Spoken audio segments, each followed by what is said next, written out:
আপনারা হেডলাইনটা চেঞ্জ করবেন। হেডলাইনটা হইতে হবে বৈধ জায়গা অবৈধ বলে উচ্ছেদ করা হচ্ছে। এখানে কোনো বাধা দেওয়া হচ্ছে না। আমার জায়গা, আপনার যদি একটা আপনার বাপদাদার সম্পত্তি, আপনার কাগজ আছে, লিগাল একটা জায়গা, আপনি যদি এটা যদি কেউ উচ্ছেদ করতে আসে তখন আপনি প্রশ্ন করবেন না? আমি তো বাংলাদেশের নাগরিক, আমার তো অধিকার আছে, আমার প্রমাণও আছে, আমার কাছে কাগজ আছে, আমি কেন তুলতে দিব? আর আমাদেরকে যদি তোলা হয় আমরা এতগুলো মানুষ যাবো কোথায়? আমরা যদি এখানে না আসি তাহলে আমাদের আর অস্তিত্ব থাকবে না, আমাদের রাস্তায় রাস্তায় থাকতে হবে। এটার জন্য আমরা মূলত এখানে এসেছি।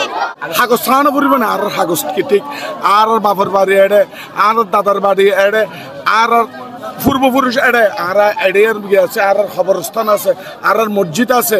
কিভাবে করে সমাজের মধ্যে দুন গিয়া করার পরে কেন তুলে আর সিট যাচাই বাছাই করো, যাচা বাছাই করে ডিমার্কেশন করি আর গিয়া দিয়ে উচ্ছেদ করি, তখন অসুবিধা নেই। আর যাই আর পুনর্বাসন করি গিয়া ন জানায় কিভাবে এইভাবে মগর মূল্য আর ফুয়াশালে আর হড়জন এর তো যাতে পারে আর নিজের মৃত্যু নিজে যাইম ভাই। অনুরোধ তো আর হতে করে আর আলি আমরা বেশি বেশি অনুরোধ করি আর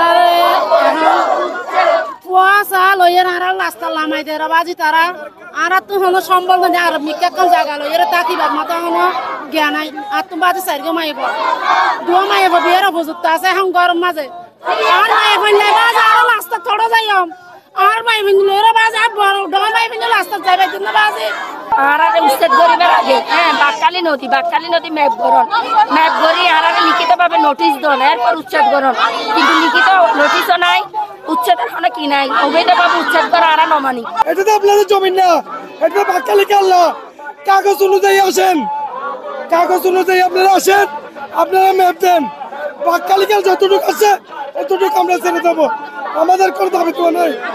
কিন্তু আমাদের বসত বিদ্যাত আপনারা যদি কোনো কারণে আসেন এখানে আমাদের লাশের উপরে, আমাদের লাশের উপর যেতে হবে।